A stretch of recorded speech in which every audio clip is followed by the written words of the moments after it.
जय हिंद साथियों, स्वागत है आपका self study classes Vishwamit Jain YouTube channel में। दोस्तों, रोज की तरह आज भी फनी वीडियो आने वाला है, फनी ट्रिक आने वाली है आपके पास। हिंदी साहित्य की आप अगर तैयारी कर रहे हैं, नेट की तैयारी कर रहे हैं, पीजीटी की कर रहे हैं, एलटी ग्रेड की कर रहे हैं, आरपीएससी या ऐसे एग्जाम की तैयारी कर रहे हैं जिनमें हिंदी साहित्य पूछा जाता है, तो हिंदी साहित्य के लिए self study classes Vishwamit Jain YouTube channel सबसे बेस्ट है आपके लिए। ठीक है, तो दोस्तों सब्सक्राइब कर लेना यूट्यूब में self study classes Vishwamit Jain.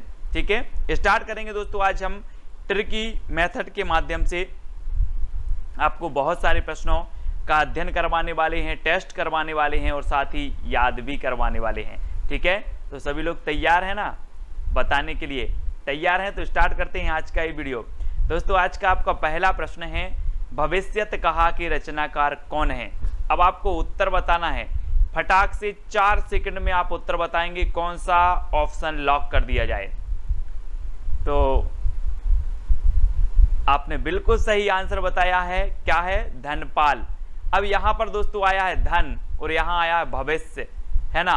अब इसको कैसे याद रखोगे? मैंने आपको कई बार बताया है कि लोग क्या करते हैं, भविष्य के लिए धन का संचय करते हैं। भविष्य के लिए, आप भी भविष्य के लिए धन का संचय करते हैं, मैं भी भविष्य के लिए धन का संचय करता हूं, यानी कि सभी भविष्य के लिए धन का संचय करते हैं।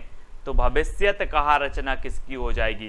धन का संचय करते हैं तो धनपाल, है ना। अब कभी नहीं भूलोगे आप, आपसे कभी भी पूछा जाएगा भविष्यत कहा किसकी रचना है, बोले मैं भविष्य के लिए धन का संचय करता है, यानी कि धनपाल। ठीक है, अब याद रख लेना, उक्ति व्यक्ति प्रकरण के रचनाकार कौन है? 4 विकल्प हैं, 4 सेकंड आपके पास हैं। तो आपका बिल्कुल सही आंसर क्या हो जाएगा दोस्तों? सही बताया है आपने बिल्कुल, दामोदर शर्मा, है ना। दामोदर शर्मा से आपका कैसे याद रखोगे दोस्तों? दामोदर से आपका बनेगा दमदार। क्या कहेंगे? दमदार। और दमदार लोगों के क्या चलते रहते हैं? प्रकरण चलते रहते हैं, विभिन्न प्रकार की उक्ति व्यक्ति करते रहते हैं, तो इनके प्रकरण चलते ही रहते हैं। किनके? दमदार व्यक्तियों के। तो उक्ति व्यक्ति प्रकरण किसके चल रहे? बोले दमदार व्यक्ति के चल रहे हैं। तो दामोदर शर्मा यानी विकल्प नंबर जो 2 है वो आपका बिल्कुल सही हो जाएगा। ठीक है, भूलना नहीं है। पाहुड़ दोहा के रचनाकार कौन है दोस्तों? पाहुड़ दोहा। अब पाहुड़ से आपको नहीं लग रहा कि पहाड़ की बात हो रही है, और पहाड़ की बात हो रही है तो दोस्तों पहाड़ कहाँ पाए जाते हैं? वनों में, है ना। और वनवास किसे हुआ था? किसे हुआ था वनवास? राम जी को हुआ था, और ये पहाड़ों पर घूमते हुए जा रहे थे वन में। तो पाहुड़ दोहा के रचनाकार कौन होंगे? कौन होंगे? राम आएंगे तो राम सिंह, है ना। राम आएंगे, ये आ गए राम, तो राम सिंह पाहुड़ दोहा के रचनाकार हैं। अब आप कभी नहीं भूल सकते, बोले पाहुड़ दोहा जी, पहाड़ की बात कर रहे हैं तो पहाड़ पर तो राम जी गए थे, यानी कि राम सिंह। ठीक है, इस प्रकार से आएंगे। अगला बताना दोस्तों, श्राप का चार के रचनाकार कौन है? श्राप का चार। 4 सेकंड में आप अपने उत्तर का चयन करके कमेंट में लिख देंगे। और मैं आपको छोटी सी हिंट दे रहा हूं कि जब आप देव के पास जाते हैं, कोई भी देव के पास जाते हैं, भगवान के पास जाते हैं, तो आप क्या बन के जाते हो? श्रावक बन के जाते हो, सेवक बन के जाते हो कि भगवान मुझे भी सेवा का मौका दो। सेवक बन के जाते हो, श्रावक बन के जाते हो। तो श्राप का चार रचना किसकी होगी? किसकी होगी? देवसेन की, क्योंकि देव के सामने हम श्रावक बन के जाते हैं, और देवसेन आपका बिल्कुल सही हो जाएगा। और दोस्तों मैं आपको बता दूं कि जो श्राप का चार है ये हिंदी की प्रथम रचना मानी जाती है ना। 933 ईस्वी इसका रचना काल माना जाता है। ठीक है, सभी लोग याद रखेंगे। और देवसेन की हमने याद कर ली, श्राप का चार, दामोदर शर्मा की उक्ति व्यक्ति प्रकरण, सरहपा की दोहा कोश। सरहपा की दोहा कोश तो अधिकांश लोगों को पता ही होगा, है ना। नहीं तो आप बोलो कि सर दोहा सुनाओ, सर से सरहपा और दोहा सुनाओ तो दोहा कोश, है ना। और राम सिंह की पाहुड़ दोहा, ये तो आपको याद है। नेक्स्ट है, वर्ण रत्नाकर के रचनाकार कौन है दोस्तों? मैंने आपको कई बार याद करवाया है कि वर्ण रत्नाकर, यानी कि आपको वर्ण की बात हुई है तो वर्ण जो होते ना, अपने अनार का, आम का आपने पढ़े होंगे अपन हिंदी साहित्य वाले, है ना। तो वर्ण रत्नाकर यानी कि वर्ण, और वर्ण हमें कैसे पढ़ना है? ज्योति में पढ़ना है, ज्योति में, अंधेरे में नहीं पढ़ना वर्णों को, नहीं तो अनार को उल्लू का बोल दो। इसलिए वर्णों को ज्योति में पढ़ना है तो वर्ण रत्नाकर के रचनाकार कौन होंगे? ज्योति में पढ़ना है तो ज्योतिरीश्वर ठाकुर। ठीक है, वर्ण रत्नाकर के, अब आप कभी नहीं बोलोगे, मैं बोलूंगा वर्ण रत्नाकर के रचनाकार कौन है, आप बोलोगे सर ज्योति में पढ़ना है, ज्योतिरीश्वर ठाकुर। यानी कि विकल्प नंबर जो आपका बी है वो बिल्कुल सही हो जाएगा। ठीक है, अगला बताना है दोस्तों, अपभ्रंश शब्द का सबसे पहले प्रयोग किसने किया। अपभ्रंश शब्द का बताना है दोस्तों। अब एक चीज बताना दोस्तों कि जो अपभ्रंश शब्द का प्रयोग करेगा उसको अपभ्रंश शब्द का पहले से पता होगा जब तो उसने प्रयोग किया। अब जिसको कोई चीज पता नहीं है वो कैसे प्रयोग करेगा, तो अपभ्रंश शब्द का पहले से पता था इसलिए प्रयोग किया। पता से आपका क्या बनेगा, पतंजलि। क्या बनेगा, पतंजलि। तो अपभ्रंश शब्द का पतंजलि को क्या था, पता था, तो इन्होंने क्या कर दिया, अपभ्रंश शब्द का सबसे पहले प्रयोग किया इन्होंने। यानी कि आपका जो आ नंबर है वो बिल्कुल सही हो जाएगा। ठीक है, ऐसे याद रखेंगे। अगला बताना दोस्तों, अपभ्रंश को आभीरों की भाषा किसने कहा है। अपभ्रंश को आभीरों की भाषा किसने कहा है आपको बताना है, 4 सेकंड में आपको बताएंगे। अब दोस्तों एक बार अपभ्रंश ने सोचा कि यार मुझे कोई भी कुछ भी बोलता रहता है, आभीरों की भाषा, कहीं ये भाषा, कहीं बिगड़ी हुई भाषा। अब जो बोलेगा तो क्या मिलेगा, दंड मिलेगा। अगर कोई आभीरों की भाषा मुझे बोलेगा तो क्या मिलेगा, दंड। तो आभीरों की भाषा कौन बोलेगा, दंड से दंडी, है ना।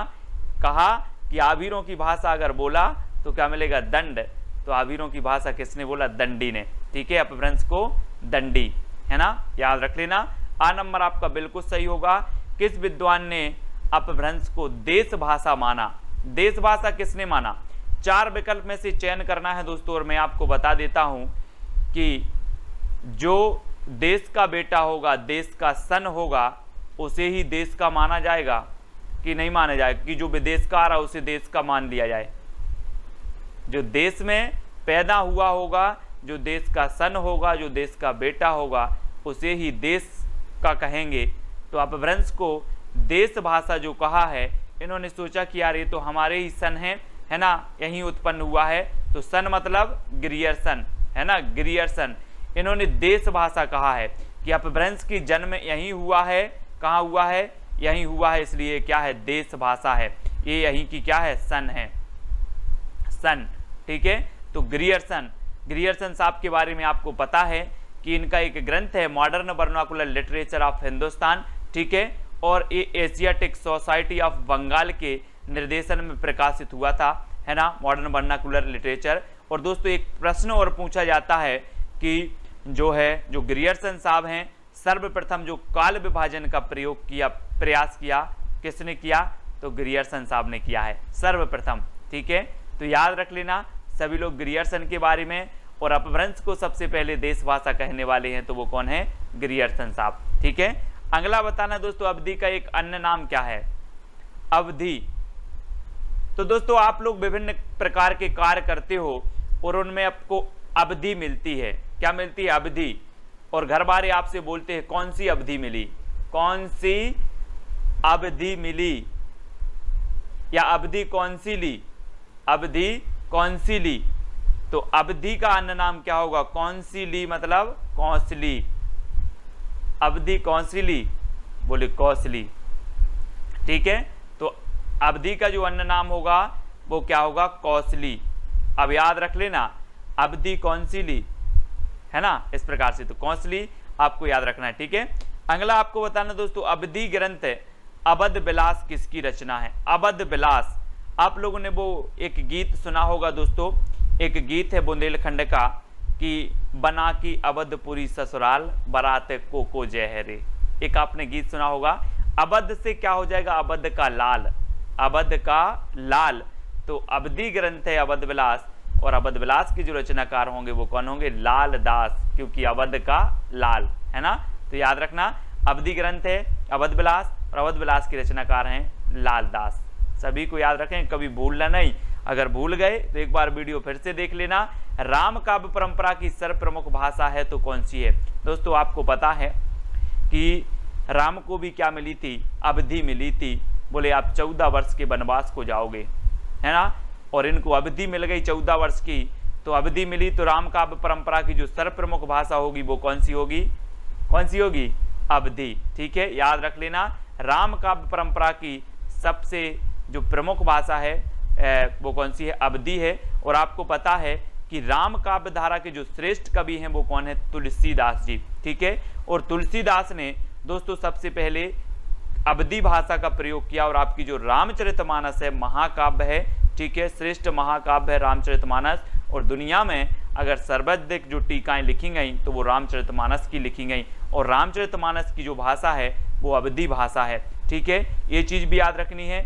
और बाद में तुलसीदास ने ब्रज भाषा का भी प्रयोग किया है, विनय पत्रिका, कृष्ण गीतावली, है ना, इन रचनाओं में क्या किया है, ब्रज भाषा का प्रयोग किया है। लेकिन राप का परंपरा की जो प्रमुख भाषा है वो अवधि ही है, जिनका जो जीता जागता उदाहरण रामचरितमानस है। ठीक है, ब्रज भाषा का उदय माना जाता है तो कब से माना जाता है दोस्तों?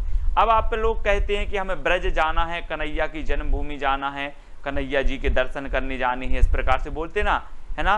तो ब्रज अगर जाना है आपको तो अब भूल जाना कि 2-5 रुपए में पहुंच जाओगे। अब सीधे 1000 लगेंगे आपको। कितने लगेंगे? 1000 लगेंगे। तो ब्रज भाषा का उदय कब होगा? कब होगा? 1000 ईस्वी, 1000 ईस्वी के आसपास ब्रज भाषा का उदय माना जाता है। यानी कि आपका जो विकल्प नंबर 1 है वो बिल्कुल सही हो जाएगा, 1 नंबर। ठीक है, अगला प्रश्न देखते हैं दोस्तों, पश्चिमी हिंदी का विकास अपभ्रंश के किस रूप से हुआ है? ये दोस्तों हम आपको आज पूरी अच्छे से बता रहे हैं, है ना। पश्चिमी हिंदी, पश्चिमी हिंदी आपको पता है पश्चिमी से क्या होगा? पश्चिमी हिंदी का विकास बनाना है। पश्चिमी से यहाँ पर देखो ये भारत का नक्शा दिया है, ये आपका पूर्वी क्षेत्र है और ये पश्चिमी क्षेत्र है। और पश्चिमी क्षेत्र में कौन सा आता है? गुजरात। और गुजरात में आपको पता है शेर बहुत हैं, शेर बहुत हैं। पश्चिमी राज्य गुजरात और गुजरात में शेर बहुत हैं। तो पश्चिमी हिंदी का जो विकास माना जाएगा वो कैसे माना जाएगा? शेर से सौर सैनी, है ना, सौर सैनी अपभ्रंश से कौन सी निकली? पश्चिमी हिंदी। ठीक है, याद रख लेना है ना, सौर सैनी अपभ्रंश से पश्चिमी हिंदी आई। और मागधी से कौन सी आई? मागधी, मागधी से आई दोस्तों आपकी कौन सी? बिहारी का बंगला ओड़ा असमिया में। इसका एक कोड है वो आपको याद रखना है, बिहारी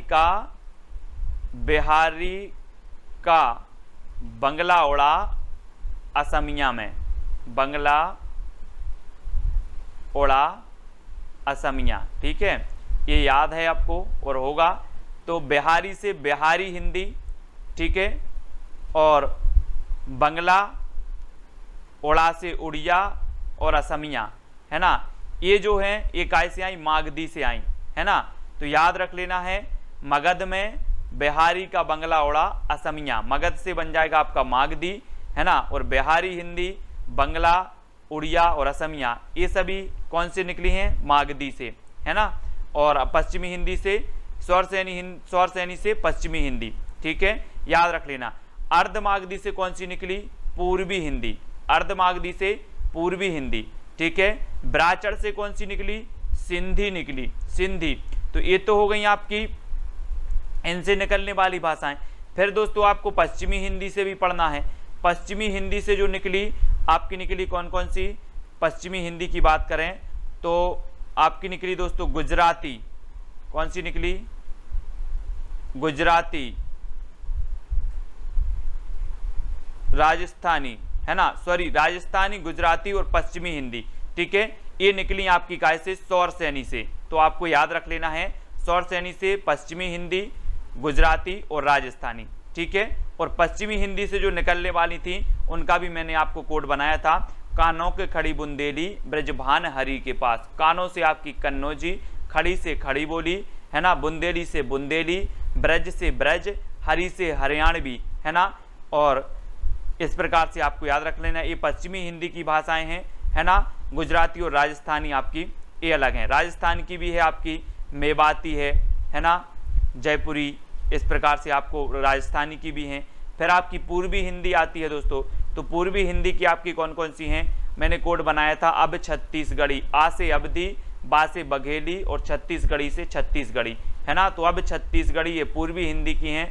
पश्चिमी हिंदी की कानों के खड़ी बुंदेली ब्रजभान हरि के पास। ठीक है, तो इसका कोड हो जाएगा। और मगध में बिहारी का बंगला ओड़ा असमिया में, ये मागधी का हो जाएगा। वो ब्राचड़ से सिंधी निकली है। ठीक है, इसको हम आपको जब व्यवस्थित पढ़ाएंगे एक बार, हिंदी की कौन से क्या निकली है, कौन सी कब से, क्योंकि एक दो प्रश्न यहाँ से आपके बन जाते हैं तो आपको याद हो जाएगा। ठीक है, अब आपको बताना राधा माधव विलास की रचनाकार कौन है, राधा माधव विलास की रचनाकार।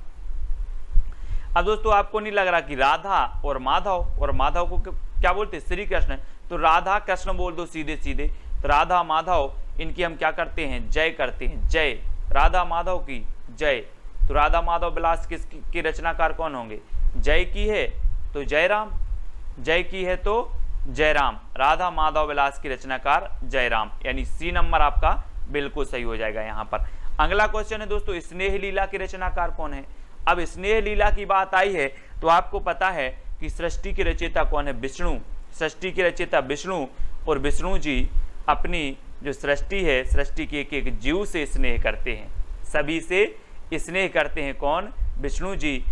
तो स्नेह लीला की रचनाकार कौन होंगे, विष्णुदास। ठीक है, स्नेह लीला की रचनाकार विष्णुदास, यानी कि आ नंबर आपका बिल्कुल सही हो जाएगा। अगला बताना दोस्तों, रानी केतकी की कहानी की रचनाकार कौन है। बहुत ही बढ़िया है, उदयभान चरित इसे कहा जाता है। ठीक है, इसका दूसरा नाम है उदयभान चरित, रानी केतकी की कहानी, है ना। और दोस्तों आपको पता है कि रानी केतकी की कहानी इंसान ने ही नहीं अल्लाह ने भी सुनी, रानी केतकी की कहानी इंसान ने ही नहीं अल्लाह ने भी सुनी। तो इसके रचनाकार कौन होंगे, इंसा अल्लाह खां, है ना, इंसा अल्लाह खां, याद रख लेना, रानी केतकी की कहानी इंसान ने ही नहीं अल्लाह ने भी सुनी, तो इंसा अल्लाह खां। हिंदी साहित्य का दूसरा इतिहास की रचनाकार कौन है, दूसरा इतिहास की रचनाकार बताना है दोस्तों, और 4 सेकंड में आप अपना उत्तर का चयन करेंगे। और मैं आपको बता देता हूं दोस्तों कि जो साहित्यकार हैं वो कहते हैं कि भगवान एक ही साहित्य लिखने में तो पसीना आ गया, आप दूसरे साहित्य की बात कर रहे हो, बच्चों का काम थोड़ी है, बच्चों का काम थोड़ी है दूसरा साहित्य लिखना। तो हिंदी साहित्य का दूसरा इतिहास कौन लिखेंगे, उत्तर आपको ही बताना है, कौन लिखेंगे, डॉक्टर बच्चन से, याद रख लेना है ना।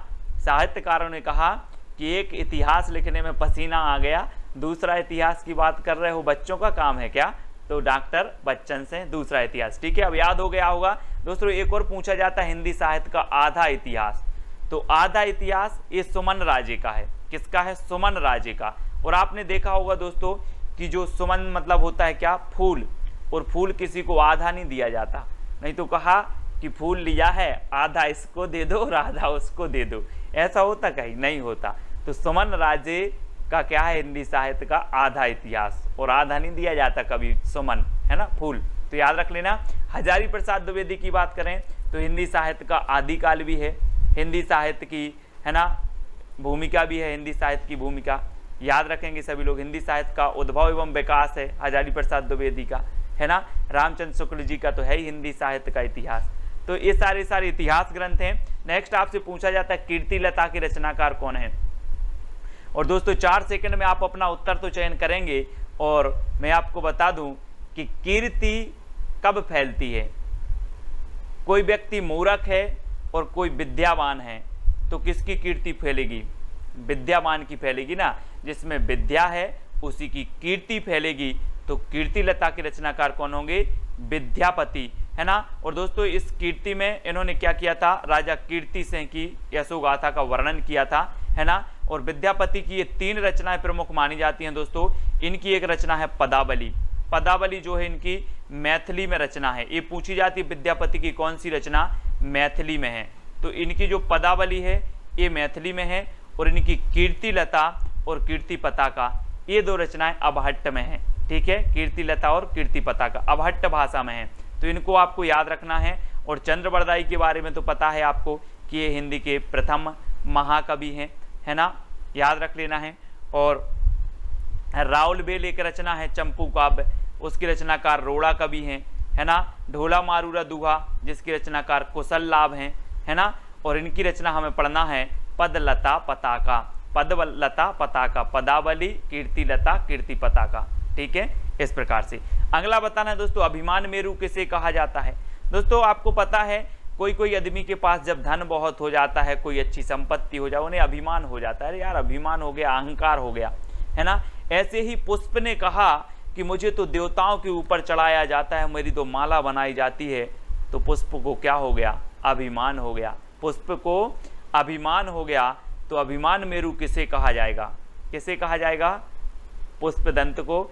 पुष्पदंत ने दोस्तों अपने आप को अभिमान मेरु का। ऐसा भी क्वेश्चन आता है निम्न में से बताइए कौन सा कवि अपने आप को, कौन से कवि ने अपने आप को अभिमान मेरु की उपाधि दी थी, तो पुष्पदंत है ना। इनका एक आपने पढ़ा होगा महापुराण, महापुराण ग्रंथ है पुष्पदंत जी का, बहुत ही श्रेष्ठ है पुष्पदंत जी का महापुराण, है ना। तो इन्होंने अभिमान मेरु कहा था, ऐसे ही पुष्प को भी अभिमान हो गया, इस प्रकार से याद रख लेंगे, है ना। तो आ नंबर आपका बिल्कुल सही होगा।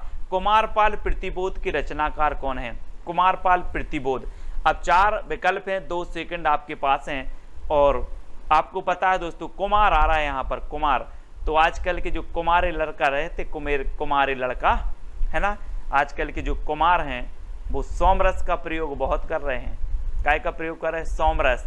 सोमरस आप लोग समझते होंगे, और सोमरस का प्रयोग कर रहे हैं। तो कुमारपाल प्रतिबोध के रचयिता कौन होंगे, कौन होंगे, सोमप्रभ सूरी, है ना। क्योंकि कुमार लोग सोमरस का प्रयोग कर रहे हैं, इसलिए कुमारपाल प्रतिबोध के रचनाकार सोमप्रभ सूरी, यानी विकल्प नंबर आपका ए जो है वो बिल्कुल सही हो जाएगा। ठीक है, ये अपभ्रंश के व्याकरणाचार्य हैं हेमचंद्र जी, है ना। देवसेन की रचना श्रापकाचार है, धनपाल की रचना भविष्यत कहा है, जिनको अपन ने याद भी किया है। अब दोस्तों आपका एक चैलेंज प्रश्न है, चित्रलेखा किसकी रचना है, चित्रलेखा बताना है भगवती चरण वर्मा की, निर्मल वर्मा की, मोहन राकेश या फिर रांगे राघव की। ठीक है, ये चैलेंज प्रश्न है, इसका उत्तर आपको लिखना ही है, और आप जितना इसके बारे में लिख सकते हो वो कमेंट में जरूर लिखा करें। ठीक है, इससे आपका नॉलेज और बढ़ता है ना। तो चित्रलेखा के बारे में लिखें, और ये इनके रचनाकार हैं उनके बारे में भी आप लिख सकते हैं। ठीक है, और वीडियो कैसा लगा कमेंट के माध्यम से बताना है। और पिछला चैलेंज था आपका, उसने कहा था किसकी रचना है, तो उसने कहा था, है ना, सुखमय जीवन और बुद्धू का कांटा। ये 3 रचनाएं थी दोस्तों, ये 3 रचनाएं थी किसकी, चंद्रधर शर्मा गुलेरी की, चंद्रधर शर्मा गुलेरी की ये 3 रचनाएं थी। और एक क्वेश्चन पूछा जाता है कि मात्र हिंदी साहित्य में 3 रचनाओं को लिखकर कौन सा ऐसा साहित्यकार है जो अमर हो गया, तो वो साहित्यकार है दोस्तों चंद्रधर शर्मा गुलेरी, जिनकी 3 रचनाएं थी। उसने कहा था बुद्धू का कांटा और सुखमय जीवन, और उसने कहा था फ्लैशबैक शैली में लिखी गई ये रचना है। फ्लैशबैक मतलब होती है याद में चलती ना, आप फिल्म लोग देखते, बोले याद में फिल्म चल रही है ना, तो वही फ्लैशबैक शैली है। और उसने कहा था बुद्धू का कांटा और सुखमय जीवन, ये चंद्रधर गुलेरी जी आपकी हैं। ठीक है, तो दोस्तों वीडियो कैसा लगा कमेंट के माध्यम से जरूर बताएं, है ना। और जो आपको चैलेंज दिया है वो उत्तर तो आप सभी को बताना है। ठीक है, और वीडियो को लाइक करना है। जो भी साथी अभी तक टेलीग्राम ग्रुप से नहीं जुड़े हैं वो टेलीग्राम ग्रुप से जुड़ जाएं, टेलीग्राम ऐप डाउनलोड करें, उसमें सर्च करें IAS स्टडी ट्रैक और ज्वाइन हो जाएं। और हिंदी साहित्य का एक प्यारा सा व्हाट्सअप ग्रुप है जिसमें बहुत सारे लोग जुड़े हैं, उससे जुड़ने के लिए आपको 9098609291 ये आपका नंबर है। इस नंबर पर आपको क्या करना है, मैसेज करना है, आपको उस ग्रुप की लिंक मिल जाएगी। ठीक है, तो आपको जरूर जुड़ना है। और जो भी फेसबुक में देख रहे हैं दोस्तों, वो यूट्यूब में सर्च करेंगे self study classes with Sumit Jain, बहुत सारी फनी ट्रिक आने वाली हैं। ठीक है, हिंदी साहित्य चुटकियों में याद हो जाएगा, कोई भी प्रश्न में कोई डाउट भी नहीं रहेगा और याद भी हो जाएगा। तो आज की वीडियो के लिए बस इतना ही साथियों, जय हिंद।